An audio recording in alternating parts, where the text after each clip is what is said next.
Okay, Terry, take it away. Good morning. This is the class for the United States Longshore and Harbor Workers Compensation Act, a mouthful. It's also known as the Longshore Act or LHWCA.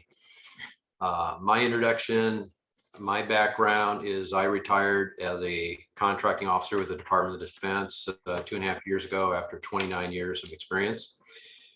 Decided to share my experience and knowledge with companies trying to get federal contracts as opposed to going fishing after retirement.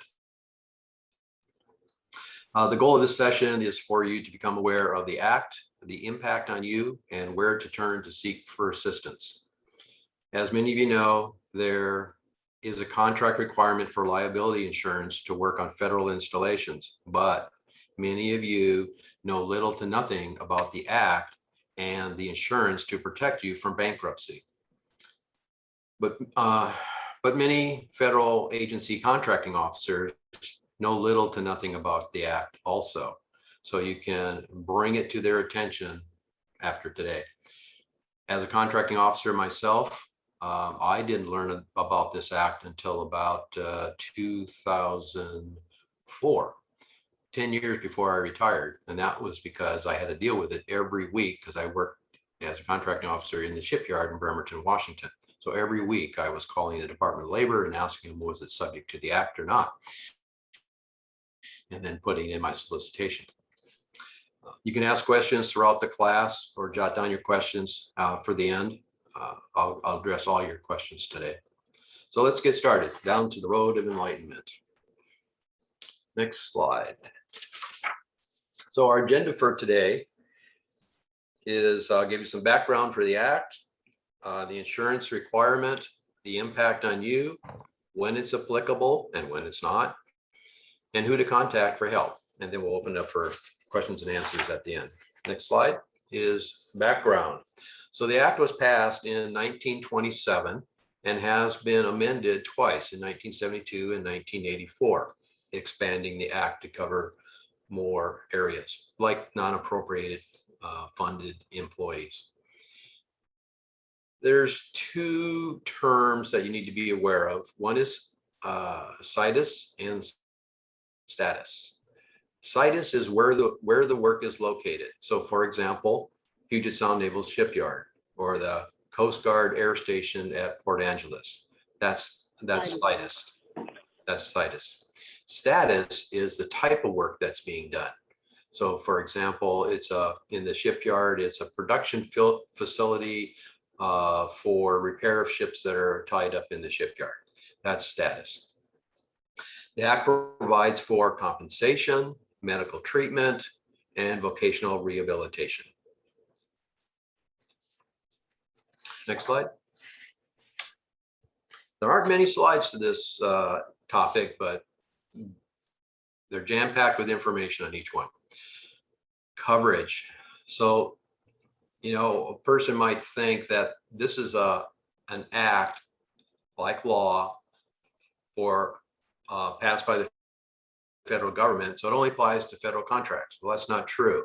It applies to any and every contractor's employee, regardless if it's federal government, state government, county, city, ports, private industry, whatever. If you hire a company, their employees are subject to this Act if the work is on navigable waterways and they are subject to the Act. When I say subject to the Act, it depends on the type of employee and what they're doing. And we'll get more into that. Next slide. Insurance requirements. So the Act covers employees in traditional maritime occupations, such as the list I have there: longshore workers, ship repair people, shipbuilders, ship breakers, harbor construction workers. It does not include the crew on a ship. That's covered by the Jones Act.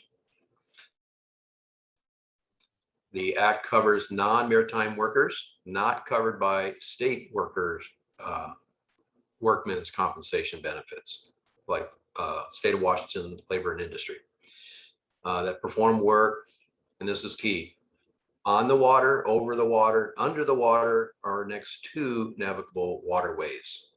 So a couple of examples in the state of Washington is the Strait of Juan de Fuca, Puget Sound, Lake Washington, the Columbia River, the Chehalis River. These are all navigable waterways.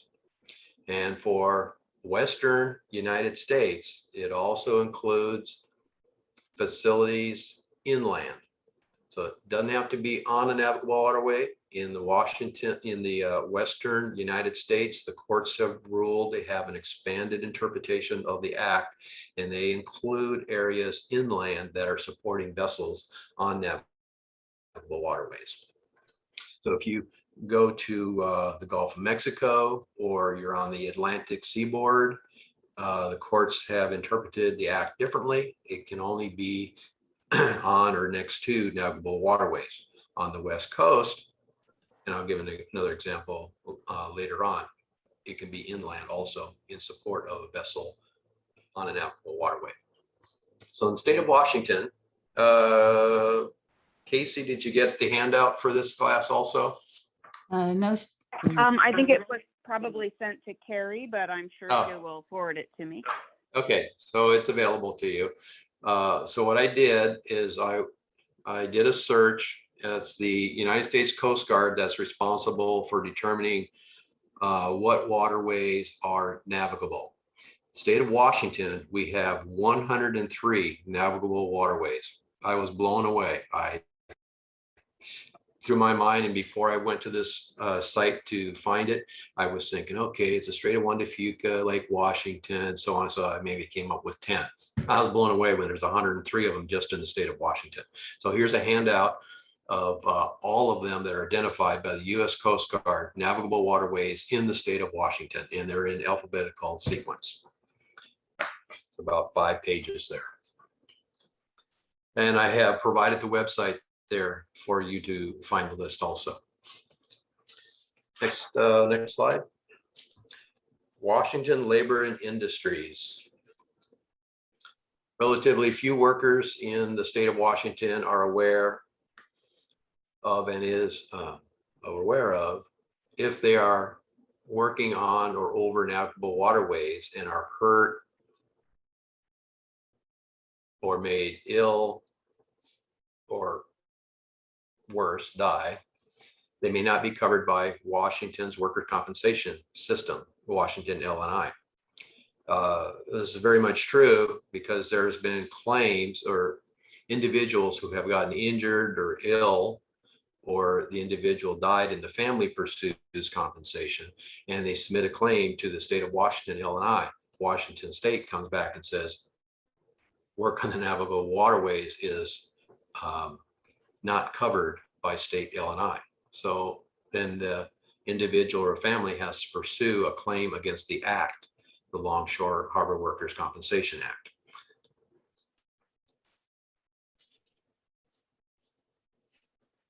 Okay, got that covered. Next slide. Impact on you. So I've underlined key words in this statement. If the act applies to you and you do not have the insurance, and there is a claim due to injury, illness, or loss of life, your company is liable to pay the claim. And if the company has insufficient funds, the principals are personally liable. So let's review this. If the act applies, so state of Washington, if there's a claim, they'll deny it, and it's covered by the act. You know, some of the exceptions are we talked about earlier. If it's a crew on a ship, that's the Jones Act. That's not Longshore Act. And you don't have the insurance, Longshore insurance. So that's different than liability insurance that you need to just work on a base.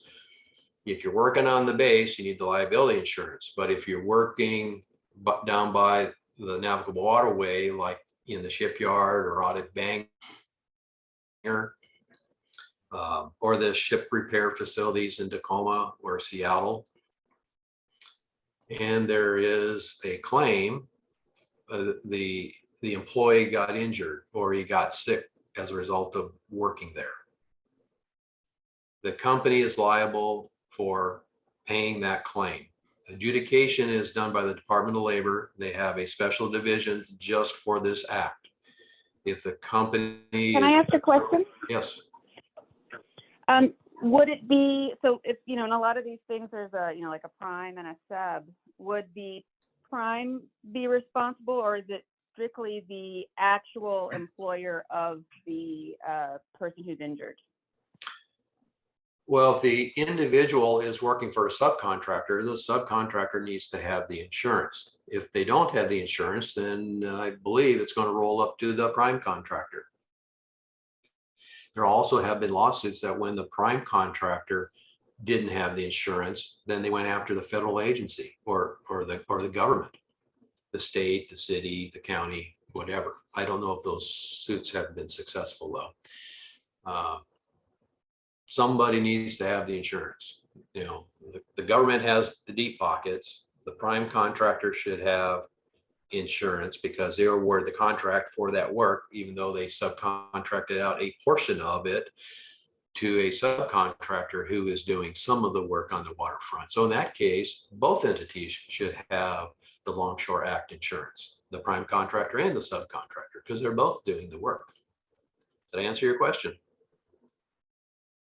Yes, just kind of a further question on that though. Would the prime be able to get insurance on the sub's employers? So just trying to think of the situation that I am in. If they're having trouble finding someone to fill out the paperwork or whatever and get the insurance, could the prime get insurance for the contract for that particular sub's employee? I believe they can. I think the prime contractor can take the responsibility of all their subcontractors if they want to take that on, that expense. And that will probably be addressed in their subcontract with each of those subcontractors, talking about the Longshore Act insurance. So the subcontract will probably be it will be addressed, and it will probably be priced accordingly. Because if the prime contractor is paying for it, then they're going to lower their price probably with the subcontractor. This insurance for this act is expensive. It's about 23% of the applicable labor. That's the average. It can go from 18 to 27%. So when I instructed my technical people who were creating an independent government estimate, I told them to use 23% of labor for the government estimate. That can get expensive. Can we cover your question? Yes, that was great. Thank you. Okay. So the other part on this is the company is liable. So it can be, and I've experienced this during my 29 years, the company actually went out of business because they did not have the insurance. The reason was the company has to start, first they go to their savings account to pay the claim. And when that runs out, then they got to start selling assets like equipment or facilities, whatever. And when that runs out, then the company is gone. And as this says, when there are insufficient funds from the company, then the principals are personally liable.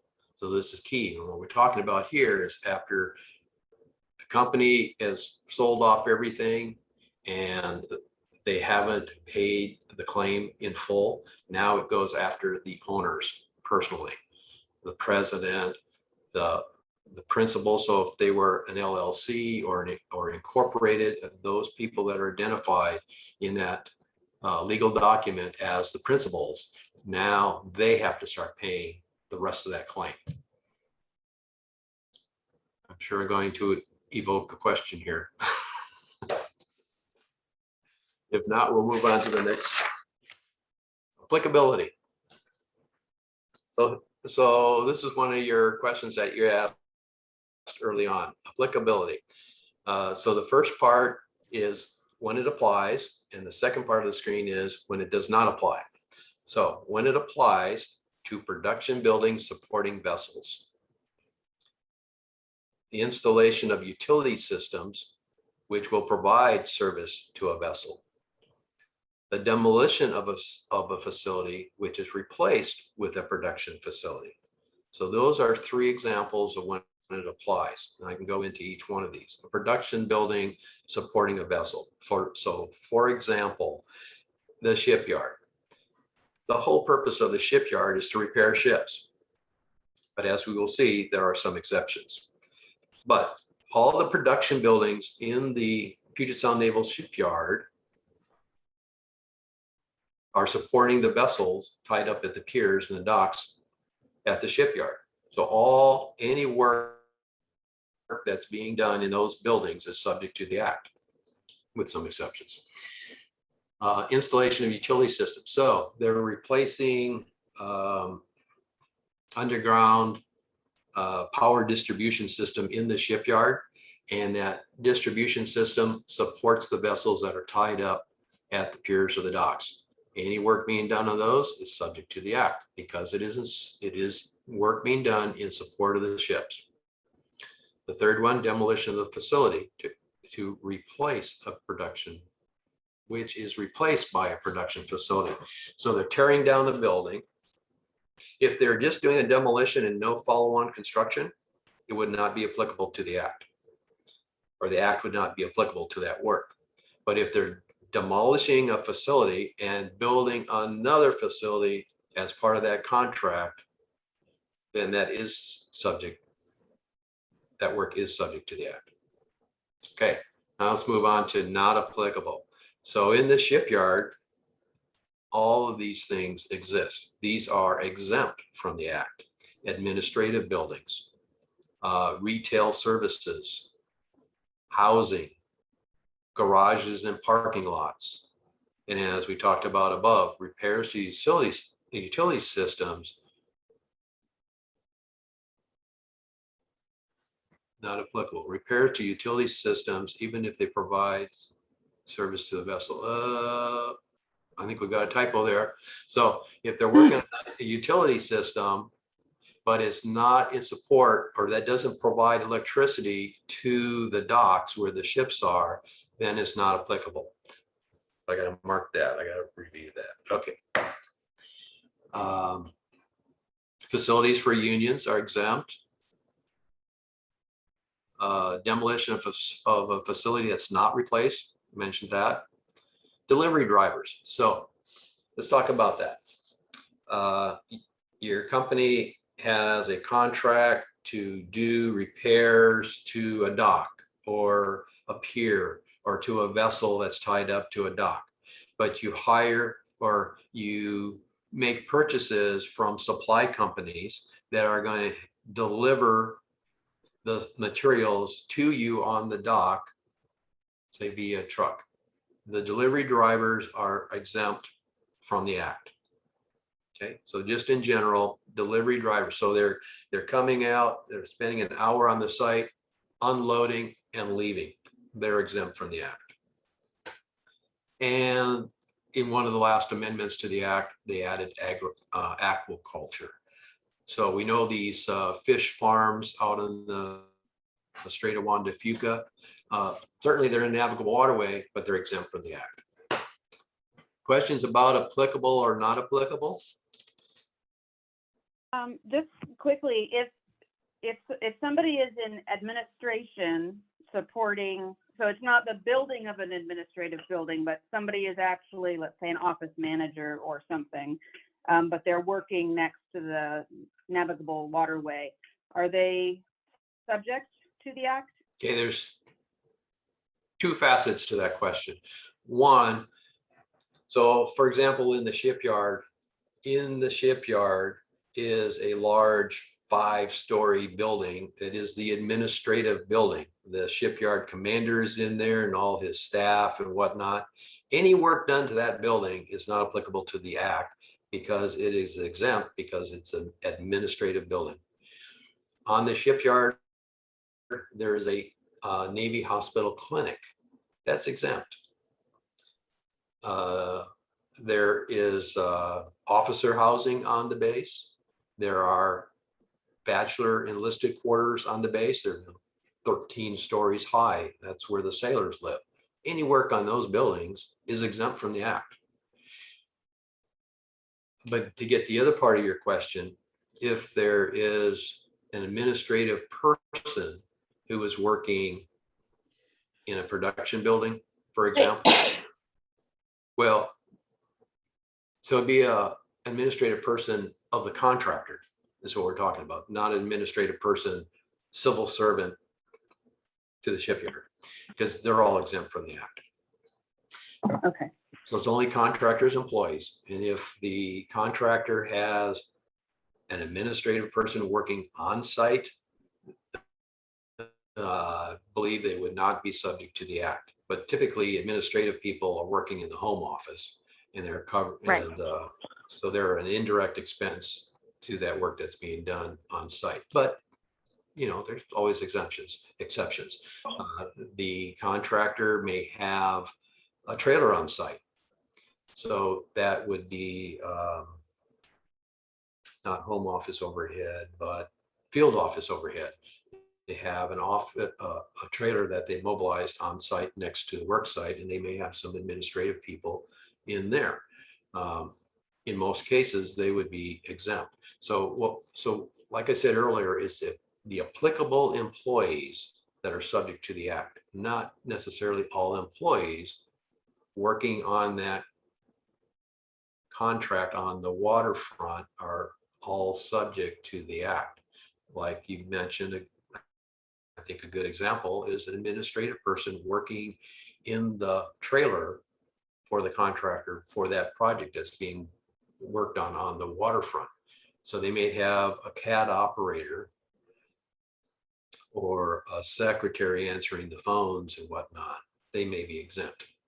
And later on in the presentation, we'll talk about how to get the definitive or near definitive answer, who to ask. Okay, so I think that slide is good. Applicability continued on the next slide. As I mentioned before, Western United States courts have a wider interpretation of the act, which includes work inland in support of vessels on navigable waterways. Here's a couple of examples. A production building at Sandpoint, Idaho, repairs vessel components for ships at the Puget Sound Naval Shipyard, Washington. Then those workers may be covered by the act. So this is an exception to the act. It's courts' interpretations throughout the United States are different. West Coast courts have interpreted it this way. Inland facilities supporting a vessel on a navigable waterway, subject to the act. That same case down in the Gulf of Mexico in Texas or Louisiana or in New Jersey on the East Coast, the courts would not interpret that. The act would only be applicable to work on the navigable waterway, not facilities inland, say in Minnesota, supporting the vessel in New Jersey. Second example, a production building on Upper Base at Bangor, Washington, the submarine base, supports the ships tied up at the pier on Hood Canal. Then those workers may be covered by the act. So I also worked at Bangor, Washington in the Public Works Department. And we always had to be cognizant of the work that's being done, even if it was on Upper Base. There's Lower Base and Upper Base. Lower Base is where the Trident submarines are, and the piers and the docks and whatnot. So certainly any work being performed on those facilities or on those ships or boats, because they're submarines, are going to be subject to the act. But also on the Upper Base are the production buildings. And so if we hired a contractor to repair the building on Upper Base that supports the vessels tied up on Lower Base, well, that work is covered by the act. And so those contractors would need the Longshore Act insurance for that work on Upper Base too, as well as the first example, Sandpoint, Idaho. They would have to have the Longshore Act insurance for that work in Idaho, although it's not here on at the shipyard. So need to be cognizant of that. Where's the work being done? So we're talking about situs and status from the earlier slide. And one of them is situs is where's the work being performed. So on the West Coast, it also includes inland. On the East Coast or the Gulf Coast, does not. Any questions there on applicability? Okay, moving on. Yes, okay, moving on. Who to contact for help? So I just updated this yesterday. So when in doubt, you can call the U.S. Department of Labor Longshore Division. And I've got the two latest phone numbers there. The 415 is San Francisco, 206 is Seattle. And I also provided the email address for the director, who is the director for all three offices on the West Coast. There used to be a director for each office. For whatever reason, they've downsized, reorganized, and now Todd is responsible for all three offices. And prior to the pandemic, he would fly to each one of them and share an equal amount of time in each of them. So the third one that's not identified, yeah, there it is down below on the slide, is Honolulu. So he'd fly to Honolulu for a couple of weeks, then he'd go to San Francisco for a couple of weeks and come up here to Seattle for a couple of weeks. We had him as an instructor on this subject a few years ago before the pandemic, and it took quite a coordination to get him because he's flying between three different offices, but he's got local staff at each of the three locations, and that was the lady that I talked to yesterday. So what normally happens if a solicitation is issued and there's some question as to what employees the act applies to, or if the nature of the work itself in its entirety is even subject to the act, any company can call the office in Seattle, talk to Mr. Brunix or any of his staff and ask those probing questions. Is this nature of work subject to the act? If the answer is yes. If the answer is yes, okay, now let's move on to, these are the employees that I'm going to have to hire in order to fulfill this contract. Which ones of those are exempt from the act? And then when the contractor puts their price proposal together, they're going to identify which ones are subject to the act, add up those labor hours, contact the insurance company and say, I've had my discussion with the Department of Labor. These are the employees that are covered subject to the act.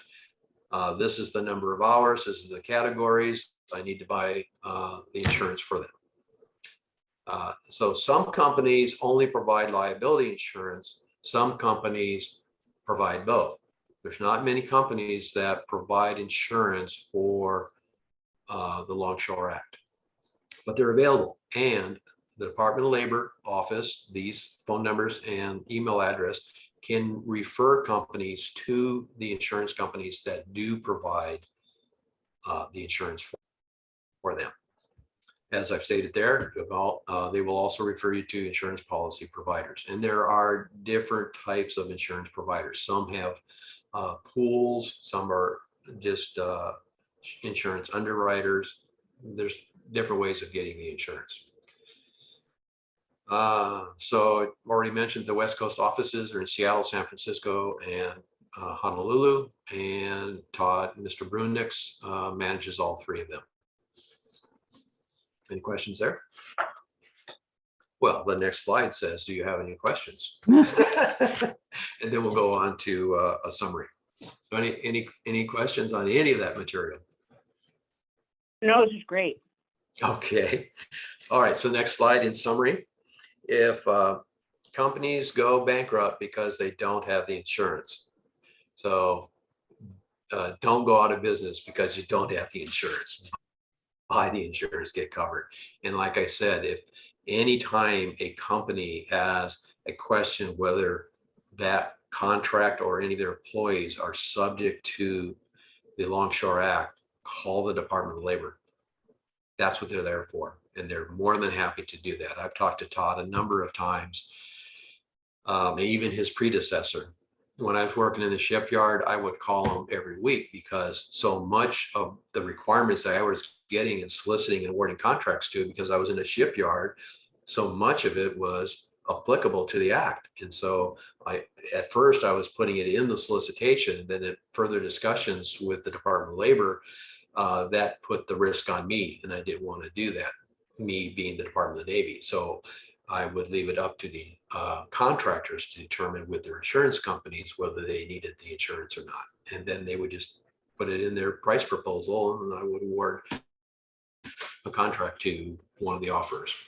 And just again, to just make sure I'm understanding this, they do not need to have that insurance until they can get it on a contract by contract basis, right? They can say, we will get the insurance by the time the contract starts. Yeah, they should be checking with insurance providers during the solicitation phase, not after award. Because, well, if for no other reason, they want to know how much is it going to cost, because they got to put it in their price proposal. So they got to do that during the solicitation phase.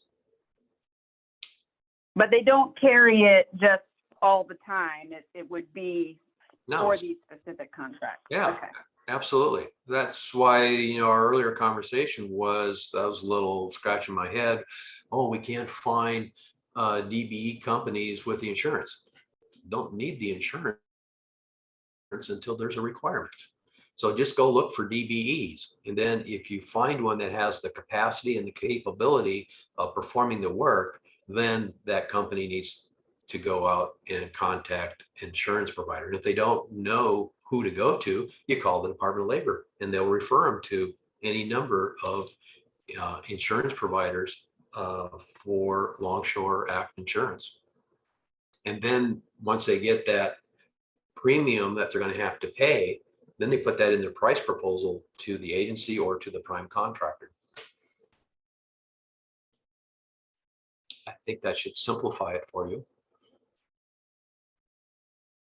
Any other questions? Let's move on to our last slide, and then we can have some more questions and answers if you like. So if you need assistance, you can contact your local PTAC office. For the Olympic Peninsula, your point of contact is Kathy Kokos. There's her phone number and her email address. And to find a PTAC office other than the Olympic Peninsula, you go to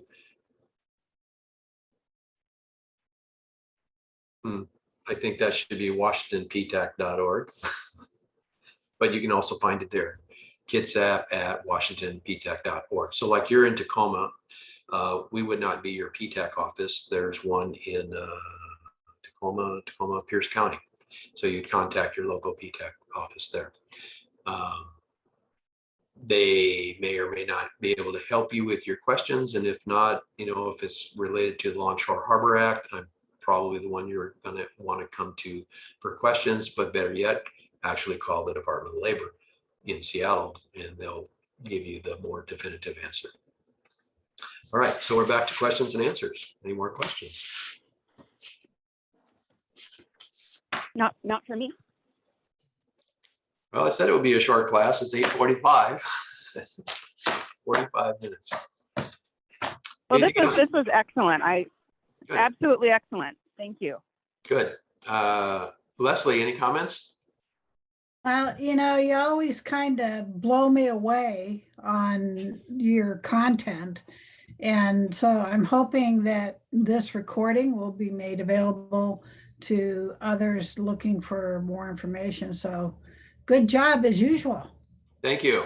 And as we've been talking in the past, I'm available for any of the classes that you're organizing in the future too, to do a segment on this insurance, because it's so important and so few people know about it in the contractors communities and also the federal government agency contracting officers.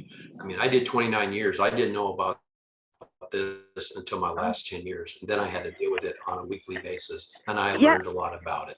Yeah, this is amazing. I called about 3 different insurance brokers, and I called the Department of L&I, and nobody knew anything about it. So this is just fantastic. Yeah, it is so little known, and it is so important for contractors that need the coverage to have the insurance. Because as I said, I even worked with a company that went out of business because they didn't have the insurance. And one of their employees, I think it was an employee, died on the work site, Ah.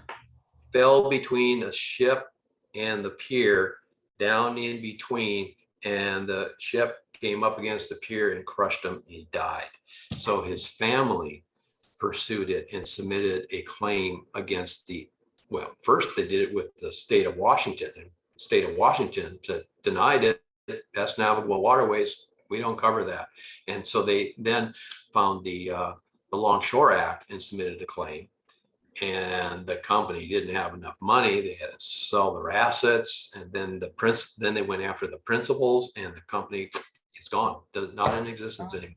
So it's so important for the companies, especially the small ones, to get that insurance. You know, it's a cost of doing business. You find out what the cost of that insurance is, in addition to standard liability insurance.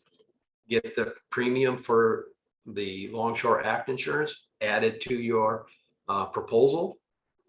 You get awarded the contract, you got the money to go buy the insurance. Cost of doing business, you pass it on to whoever's hiring you, whether it's the state of Washington or Tacoma City or Microsoft or Google. It's a cost of doing business. You don't want to go bankrupt because you didn't buy the insurance. Kathy, any closing remarks? I don't. As always, Terry, great preparation. You can always, if you see Terry's name next to a PTAC class, you know that there's going to be presentation and likely handouts, plus the PowerPoint.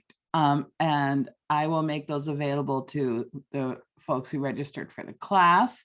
We encourage you, of course, to check out other PTAC classes as well as Washington PTAC classes. You can find them all on the Washington PTAC website. And again, always take advantage of this no-cost service that we provide you for doing business with the government at any level. Thanks all. I'll put my plug in for the next class. Is November 20th next month. It is a post-award class on contract modifications. Learn everything about contract modifications, keywords, how to negotiate them, the different types, so on and so forth. So may see you then. Great Have stuff. a good day.